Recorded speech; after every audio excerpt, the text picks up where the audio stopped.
Before the missiles, before the sanctions, before the endless headlines, there was a handshake.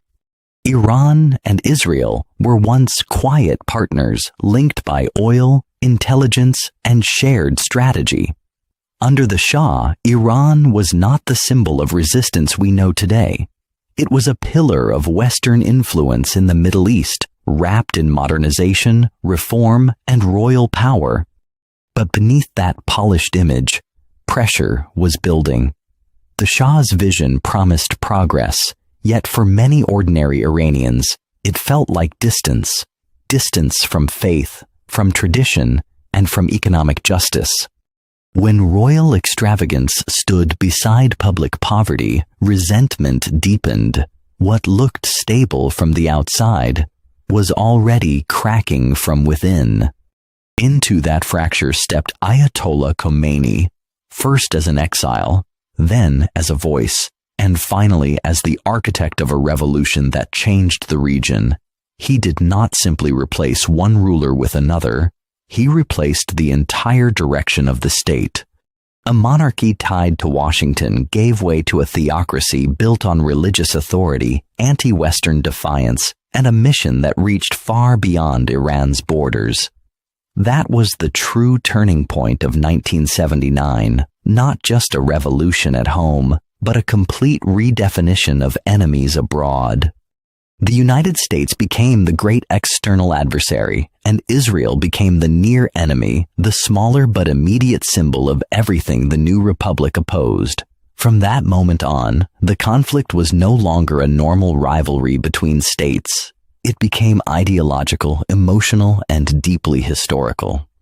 Iran knew it could not match its rivals, plane for plane or ship for ship, so it built something else: strategic depth. Instead of relying on conventional dominance, it extended influence through networks, allies, and armed movements across the region. Hezbollah in Lebanon, militias in Iraq, ties to Syria, and support for Palestinian factions turned Iran's reach into a web, one that could pressure enemies far from its own borders. For Israel and the United States, that web looked less like defense and more like encirclement. The response came through sanctions, covert action, cyber-sabotage, and shadow warfare. Scientists were targeted, facilities were disrupted, and the struggle moved into a gray zone where denials became routine, but the message was always understood. Each strike said the same thing: we can reach you, even where you feel safest. Then the nuclear question raised the stakes even higher. Iran described its enrichment as civilian and sovereign, while its rivals saw the steady climb in purity levels as a narrowing path toward a bomb. Agreements came, then unraveled, limits were set, then abandoned, and every percentage point of enrichment became more than a technical detail. It became a countdown watched by capitals, generals, and markets across the world. Yet this struggle is not only about missiles or uranium, it is also about money, trade, and control of the global system. Iran's efforts to sell energy outside dollar channels challenge more than sanctions. They challenge hierarchy itself.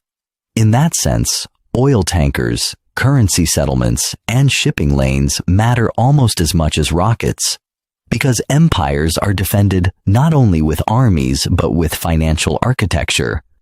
And inside Iran, another conflict is quietly unfolding. The leaders who still carry the memory of 1979 govern a population that is younger, larger, and often far less attached to the original revolutionary story.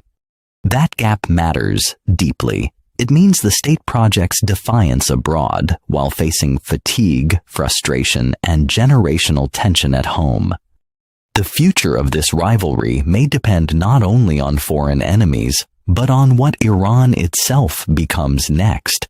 Because when people speak of the Iran-Israel-US conflict, they are not describing one crisis, but layers.